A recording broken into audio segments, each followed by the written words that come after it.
I'm Dale from Dale's Gig Reviews and the Talaville Online Magazine, and you are Jamie St. James. That is correct. That's right. Brilliant. I've been doing a little bit of research to see what I could find out about you, and you've got quite the history. I was enjoying reading a lot of it, to be fair. You started in '81, Black and Blue, with your school friend Tommy Thayer, I believe. Yeah, Tommy and I formed the band in '81. We've known each other, yeah, since we were around 18 years old, I guess. But he was in my band before Black and Blue, where I was the drummer, and it was called Movie Star, and it was kind of a poppy, new wavy kind of rock band. But so Oh, we left that and started Black and Blue. okay. So, what made you stop being a drummer and becoming a singer? We were in Portland, Oregon, and I couldn't find a singer that was going to be cool enough. And so Tommy kind of suggested that I do it because I was Hmm. like a singer drummer, you know. So it was easier to find a drummer in Portland, Oregon than it was a singer. So I said, I'll do it my damn self. Yeah. And the rest to say is history. Do you still drum? I do. I have a drum kit and I do play. I love to play. In fact, the new music that Tommy Thayer and I have just put together, I'm the drummer as and the lead singer. Yeah. Because that's what we're here to talk about is Very good. you've reformed again with your friend Tommy, and you've got a six-song EP out, Bombshell. Yeah. Yeah. Yes. Yes, sir. And Yeah, I I'll had a tell you look. about it It's real quick. It's it's it sorry. is it is all brand new songs written in 2025, recorded in 2025. It took us about a year because Tommy's schedule is pretty crazy, but we put it together, did all the recording, and it's finally available on ThayerSt.James.com. And it's just we're so excited and proud of the music that we put together. So is it only found on that website, or can you buy it on CD? Or That's what it is. It's physical product. You can buy the CD when you go to ThayerSt.James.com. You can order it. It'll be shipped right to your door. It's yeah, physical product now. There's no streaming, none of that stuff. Um, yeah, we did a launch party at the KISS Vegas event, KISS Landlocked Cruise, they called it. But we did a launch party there, and you could go on Facebook and still see that, and you can hear the songs in the background. You just can't steal them. well, that's what frustrated me. I thought I'll have a listen to what this EP's like, and then I couldn't find it, so I was a bit Yeah. Well, it's that's the tricky part. So, we tried to. We're going to probably do a video for Bombshell, the song, and then everybody will hear that. That'll be another way we can do it. I talked to Tommy about it. There's no previews, but you can hear some of the music on the Facebook Live event we did if you really want to search hard. Yeah. So I'm a bit confused with that Kiss landlocked cruise. How does that work? Well, it was just like I'd played on a Kiss cruise before. And so it was Yeah. just like a cruise, but no boat, no water. They took over the whole Virgin Hotel. Everywhere you went, it was massive kiss, kiss, kiss. It was insane. They really took over the hotel. And actually, I thought they pulled it off very well. One of the things that's about these cruises is these cruises are like families. They go every year to these cruises, and so it's all the same people that are on the cruise that they're at the hotel. They just took over a hotel, so Yeah. there's no destination. But I thought they did a great job at putting it together. I was really I thought it was cool. Yeah. Because you did a tribute to Kiss, didn't you? Cold Gin. Yeah, we did in the '90s. Tommy and I were in Cold Gin. I was Peter Chris. Uh, and we were fairly successful with it. We toured the country of America. We toured Japan, and it was nutty. But see, back then, Kiss was not wearing the makeup; they had taken it off, and so there was no Kiss with makeup. So it was a real nostalgia blast, and people Yeah. loved it. We were really good, Yeah. Like that album behind me there. No makeup on that Kiss. right? But yeah. Did you wear the makeup then? Yeah, we very first show we put on makeup. and we wore like Kiss t-shirts and leather pants and just kind of played. And then it went over so well. I said, we got to get the costumes. We got to go all out. And Gene and Paul would come to every show we've had in LA. They were there. They loved it. They would be backstage helping us put our makeup on and stuff. They thought it was fantastic. And I have to admit, we were really, really good. And this isn't a world before saturated with tribute bands. There wasn't a lot. There was a Led Yeah, Zeppelin, a Van Halen one, and us. It was not very many, but now the world is being taken over by tribute bands. yeah. Because Tommy then went on to actually play with Kiss, didn't he? He sure did. It seems like a movie, you know. He's a kid that loved Kiss, very influenced by Ace Frehley, ends up uh, working for him and then becoming their guitarist. It's an amazing story, really. That's really cool. I can imagine it like sort of a movie line thing with Gene Simmons going, "Hey kid, you did good." Right, right. And Gene has always been, Gene produced two albums for Black and Blue. So we Yeah. got to know him really well after. We toured with Kiss for the Asylum tour in America. But we got to know the guys pretty well. Kiss has been in my life, it seems forever. And that's fine with me. That's incredible because you did co-wrote a song with Gene, didn't you? In my head, it was with Gene and Scott Van Zen. That's a great name. Yeah, yeah, I did. It actually came out kind of cool. And hey, I got a song on a Kiss record, you know? Yeah. Oh, brilliant. Well, I've got to see Kiss for the first time. How many years ago? We were only about 3 years ago at Download Rock Festival. I believe it's probably the last time they ever played in the UK, and Uh, it was fantastic. It was, I've never seen them, and they're a band because when I got into heavy metal scene, I were into the thrash and Iron Maiden oh, and Megadeth and Slayer and the heavier stuff, and Kiss yeah. was doing all the poppy stuff, and they never really appealed to me because of the poppy stuff that they did. When I seen them live, I was really shocked how heavy a lot of their songs were. And Gene Simmons, he's doing this thing and he's got the blood coming out of his mouth. And I was like, this is amazing. Why have I not discovered this before? Yeah, well, you know what? I saw them live in 1975, and they were raw. That was before the live album came out, and they were Yeah. killed. They were amazingly good. They were a great, hungry band, and I just thought they were fantastic. But I've liked them for years. I've always been a big Kiss fan. So. Yeah, yeah, yeah. I've got a renewed respect for them after seeing them Good. live. Their live show are just incredible. It's Oh, yeah, as much as I'd like to go on about that, we're not here to talk about Kiss. We're here to talk about yourself, of course. Um, so you formed in '81, and but you broke up in 1989. That's quite a short tenure for the band. What happened? well, I think basically Tommy quit. He just didn't want to do. So without him, I wasn't going to continue. So and we lost our record deal that year too. So we weren't All right. signed anymore. And Tommy wanted to just try other things, and I said, okay, so will I. So, but we reformed Black and Blue in I don't even remember what year. I think Around I've got down you did an album in 2011, hell yeah. But you yes, also re-released Hold On to 18 in 2008. we got the best of Black and Blue came out. It's called the Ultimate Collection in like 2000 something. But Yeah. either way, we put the band back together and we've been active ever since. So Yeah. yeah, but that first look when you lose your record deal, it's like wow, what happened? Now what? And the times were changing. The music was saturated with bands from the 80s, like doing a lot of ballads and stuff. Yeah, it's time for us to move on, I guess.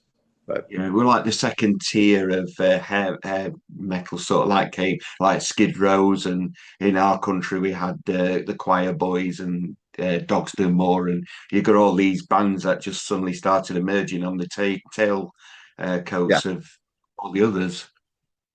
Yeah, it got a little. There was so many bands being signed that it was just kind of crazy. But we were very early on in '83. We got signed, so and we were influenced a lot by the British wave of heavy metal that was happening. We were we Yeah. were. That's why we kind of went to Black and Blue and got rid of the band that we were in, Movie Star, because we wanted to be heavier. So that was a big influence for us. The Saxon, Iron Maiden, Def Leppard, back then. Well, Vince Leppard from my hometown, the drummer went to my school, but obviously a few years before I got there. But my dad worked at the school and he used to rehearse there and he used to let them in and wait around and lock up after them and things like that. Cool. Yeah, but I've got to say, you look absolutely fabulous. Your hair, I've really got hair envy. I'm losing mine. It's quite embarrassing. And you're there with these you look fantastic. I need some of your hair. Yeah, there's some, I think. I'm lucky, genetics or something, because I'm 65 years old and I still got this. So Yeah, I see. I'm not jealous at all. Um, you went on and you performed with Warrant for a short time. You did an album with them. yes, sir. We did. I joined Warrant in 2004, I think, and Yeah. somewhere in there, I was in the band for 3 or 4 years. Janie Lane came back in 2008. So, but in the meantime, we did a record called Born Again. I know Black Sabbath has a Born Again, but that was the title they wanted to use. And there's some good stuff on it. There really is. Some people don't care for it. A lot of people do. Yeah, it's Yeah. not a lane warrant, so it's kind of strange. It's never easy to Yeah. replace it. Never easy. Uh, No. and I would do it, and I thought I tried it out. My voice sounded right, so I said, well, let's give it a whirl. So it was Yeah. it was fun. Good. Well, Warrants for me were a little bit too slow when they came out with Cherry Pie. It was good to be in the club because all the women danced to it, and but you know, Yeah, yeah. They have good songs. They really do. But it was yeah. I mean, that cherry pie thing went nuts for them, didn't it? yeah, it's still nuts. It's still played a lot. Even now, it's incredible how much airplay that song gets. Yeah. It's Uh, my favorite part of your journey is Let It Rock. oh, Your cover band sort of thing. It's Let It Rock All Stars, isn't it? You got Stacey Blades and Oz Fox and Eric Brittingham, Scott Coogan, and yourself, of course. But yeah. I've been looking at some of the songs you play and from some of the bands, and one of them really like brought me back in the day. You cover Striper. Yeah, we did. We had Oz Fox to back me up on the vocals. Yeah, we did. We the initial idea was Stacey Blades to do Let It Rock, and it was going to try to be like a residency in Vegas or something. I don't know. He called me up and asked me if I'd be interested, and I said, "Yeah, let's try it." And it ended up being pretty fun. We did a lot of shows in America, played some pretty cool shows, actually, some like state fair kind of things. And we had a lot of fun with it. It was fun. And it was rotating guys. Sometimes the bass player would be Sean McNabb, and sometimes, we'd just change around. We had Jeff Duncan from Armored Saint. Uh, Sometimes, yeah, it just was it was a kind of a rotating door. We had a couple of like three different drummers, but it was fun. Like Jimmy DeAnda would play drums for us, so we'd do a Bullet Boys song. We just kind of did it that way. Right. Because I was looking, you obviously you cover some black and blue songs, and Yeah, obviously LA Guns. That's definitely going to be yeah, on there, and Warrant, and where you got yeah. Rat and Dokken and Wasp Uh huh. and Motley Crue, which to me is kind of obvious. And then these guys, you cover Twisted Sister. Yeah, I want to rock. We did it. Yeah, you finish your set off with that one, I believe, and We did, and it was always it was crazy, man. It was a lot of fun to do, and and it was a challenge for me because I'm singing a lot of different vocal styles. I mean, we did a yeah, Wasp, you know, I'm singing a Wasp song, Love Machine, and then I go into the Hunter Dokken. It's a completely different style of singing, but I'm a versatile guy. I'll say that I Yeah. could do it. That sounds really interesting. Did you ever take that out to the United States, or were it just a Las Vegas thing? Or It was in America only. We played a lot of different parts of America doing it. We just jumped around wherever we could get shows. Um, it was the closest thing would be, we played in the UK Firefest. I think the last one they had in Nottingham, yeah, and our guitarist of Black and Blue couldn't get out of the country. He didn't have a passport, and something weird was going on. So we had Stacey Blades play with us at that show. So Mhm. yeah, he was on guitar at the Firefest gig in Nottingham. Yeah. Oh, that's brilliant. And Yeah. so you've obviously done a lot of touring in the past and festivals with Black and Blue. You toured. You just mentioned that you toured here with in Nottingham. Whereabouts did you take the band? Where have you been? Well, we did Black and Blue back in the day. Our main touring was when in America. We played. We toured with Aerosmith, Kiss, Night Ranger, Dio. Toured with a lot of bands. Um, we didn't tour Europe ever really proper. We did play Hammersmith Odeon with Whitesnake in Yeah, '83, I think it was, before the album was out. But it was pretty cool because we were in Germany recording, so we got on that gig somehow, and that was fun.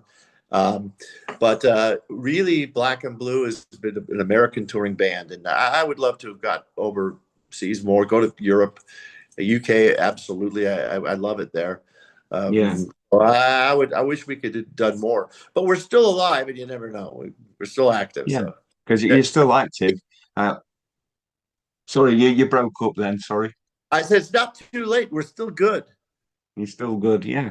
Well, you're still going, you're still playing with Black and Blue, so never know, you could come across. We have a really good rock festival in the United Kingdom, just outside Nottingham at a place called Newark, called Stone Dead Festival, and you'd go down really well there. Somebody needs to book us because we would come in a heartbeat, and we would be great because they don't get to see Black and Blue very often over there. So it would be catch us before we're dead, man. Yeah. Well, I'll tag in Chris Sumby on this interview because I have interviewed him and I go to Stone Dead Festival, so maybe he'll see this and book you. We've got he's booked Europe for next year, so hopefully we can We get would love Black it. and Blue over. We would Yeah, love to, and I think there'd be a lot of people that would love to see it. So yeah. uh, we, we would love to make that work out. Speaking of Black and Blue, we have a brand new video out right now for a song called Lifeline, and you can go on YouTube and watch it. We are selling the songs, that song and another song called The Real Mr. Green on Bandcamp, and so Right. you can purchase the songs, the downloads of them. But it's a great video. You can check it out and see what we're kind of look like still. Yeah. And we got 100,000 views in less than 2 weeks. So it's Wow, that's incredible. yeah, Yeah. it's big. Yeah, because well, I don't understand YouTube at all because I post interviews and I can get like up to 80, 90 views and you're thinking that's not bad. And then I'll post a 30-second video of me choosing what shirt to wear at the interview and I'll get 1,500 views. And I'm like, That's funny. Well, I don't know. I'm starting to watch more YouTube, which I didn't used to, but now I got rid of the cable and the satellite TV, and I watch stuff that's just on my TV. I have so many different channels, Netflix and that stuff, but I watch a lot of YouTube, and I've seen some great stuff on there. There's some fun stuff. I'm enjoying yeah. it.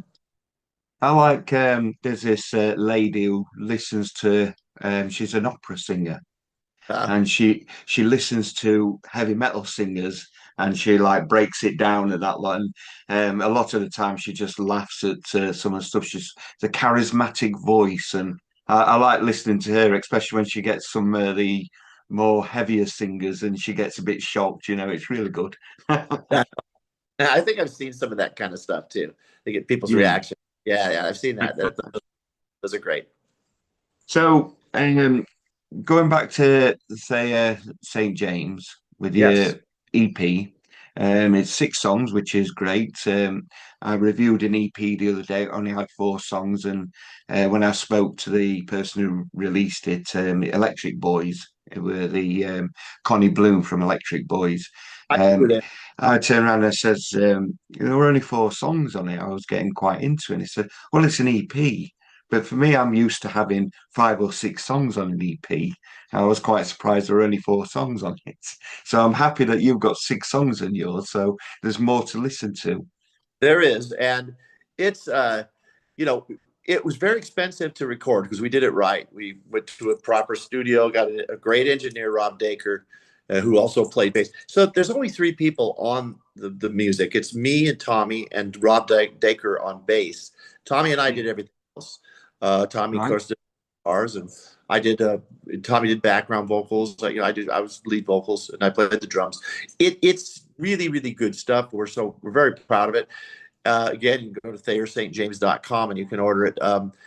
I wish you would have been able to hear it. If I should have gotten you somehow a version of it so you could talk like you know what you're talking Yeah. about. So I could chat to you, and Yeah. oh, thank you very much for the CD you sent me. I Yeah. really appreciate this. Well, I'm gonna get you some of the music somehow. Okay, we're gonna figure that out. Yeah, yeah, that'd be cool because I'd like to listen to it. Because with me not being familiar with Black and Blue, I mean, I'm familiar with Warrant, but I'm not being familiar with Black and Blue. Researching for talking to you, obviously, I had to know what you sound like and what to talk to you about, and I've been listening to it, and I've really enjoyed it. To be fair, so I've been listening to your back catalogue, so it would be interesting to see how 2025 how you've evolved. Right. It's Yeah, you because know, we'll talk about the bulk of everything for Black and Blue, and so now, and we've done stuff together over the years, but this is the first time we've really just got together and write brand new music, and yeah, it was so fun and so good. We'll do more for sure, but I'll get you a CD. We'll get your information, and we'll get you one. thank you. I appreciate that. Because there's only 3 of you on the album, 3 people who recorded it.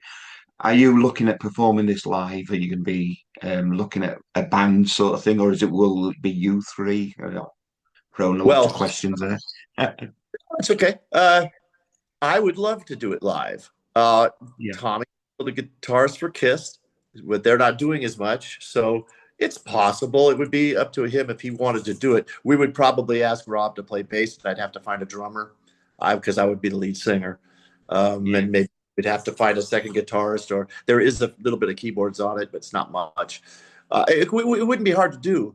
We're just getting started here, so we'll yeah, see. And doing a live show, it's not impossible, but it's a lot up to Tommy. He's a busy guy and a lot going on, so it would really be his call. But right now, we're just trying to get it out there and getting people to you know about this project. But it's really important to us to push this thing. It's good. It's great music. It's really good. yeah.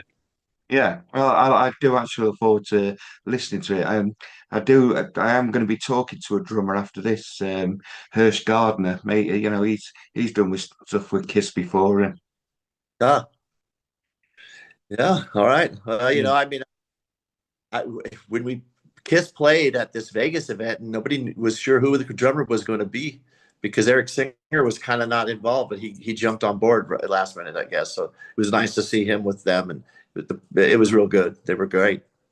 yeah. So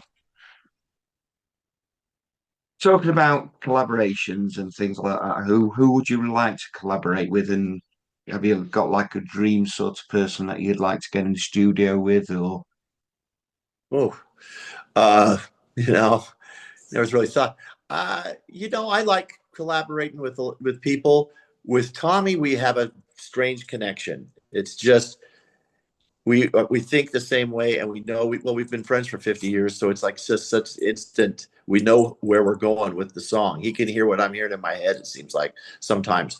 But I would love to go into the studio with like a Bob Ezrin or Mutt Lang, just because those guys, I mean, they've done some amazing work, and Yeah. that would be cool for me. A producer like that, you know, I used some pretty good producers. Bruce Fairburn for Without Love was great. Bob Rock was the engineer. Dieter Dirks, but yeah, like something like a Bob Ezrin or a Mutt Lange, I would be thrilled.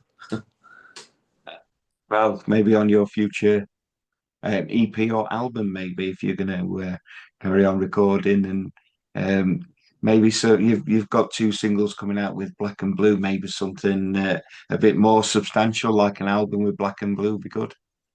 It's always possible, and if we did get something going like that, Tommy and I, it's not unlikely that we could write for, even though Tommy isn't in Black and Blue, we could write the music for it together, and it would really sound like, you know, old Black and Blue. So it's anything's. I'm wide open, man. I love music. I love doing this. Still, it's still my passion, and I love it. So I'm open for all this stuff. So we'll just see. You know who I'd want to write a song with?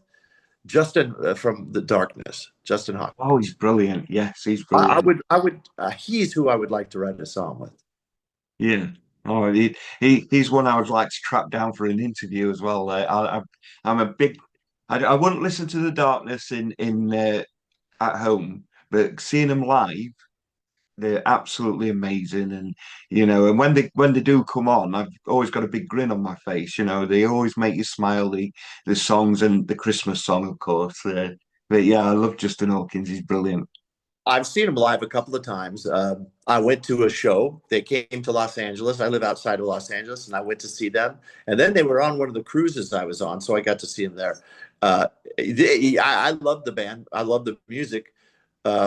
Before I even saw them live, but when I saw them live, I was like, you got to love these guys. I mean, it is brilliant. I thought they were amazing, and so yeah, it's a good band. Good Yeah. song.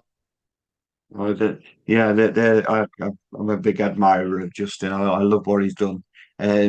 So out of you and Tommy, who's the biggest diva? Wow. I don't know. People would probably say me, but you know, I don't know. I don't know. Tommy's pretty down to earth. He has the means to be the biggest diva, but he's a pretty down to earth guy. Because Yeah. he's done a lot since he's been in Kiss for 20 years. Come on, he's got a lot to be a diva about, but he's a really sweet, nice guy. So probably me, but we're good Oh, people. no. Well, my beautiful lady Tracy, she gave me a question to ask towards the end of the interview. Okay. And I ask it to everybody, and it's tell us, the English audience, who doesn't know a great deal about you, so tell us something we don't know about you. Ooh. A lot of people don't know that I'm a really good drummer, but I prefer to be a lead singer. Um, no, most people don't know that when I had off time in my life, I learned how to be an electrician. So I could wire buildings, people's houses. I can wire a factory. I can wire anything. I learned to be Oh, a certified electrician. So, a lot of people say, I go play rock and roll. There's no plan B. I'm just going to be a rock guy and that's it. I had a yeah. plan because I don't want to starve and I want a house and a nice vehicle. So I had a plan B and it was being an electrician. So I know I don't do it anymore, but throughout the years when music wasn't making me money, I was making money wiring up your factory. Well, it's a pity you're not doing it anymore because I've got a job sheet for you. Hey, if you bring me over there, I might make an exception. Everything's 220 over there, so you have to change the way I do things. Yeah, that's fantastic. So Black and Blue's got two singles out on Bandcamp, and what are they called again? Lifeline and The Real Mr. Green. Lifeline is blowing, it blew up for a couple of weeks on YouTube. Great video. Go on YouTube. Just write Black and Blue Lifeline. Watch us. We're on a roof in the early morning sun, and it's raw and it's real. It's not any AI bullshit. It's real stuff. I don't like AI. I don't want it in my life. I don't. I mean, I like Chat GPT if I have to ask a quick question, but I don't want Yeah. it in my, as far as art goes. Human.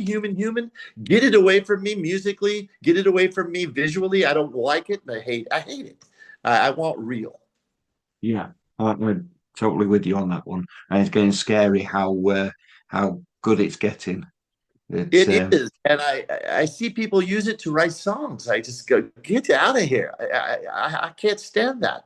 But yeah, yeah, scary. You know, the yeah, first thing I heard that Beatles song that was AI, and it's you could tell it's AI. You could tell it's not real. It's not human. But it was pretty crazy how good it was. You know. yeah, yeah.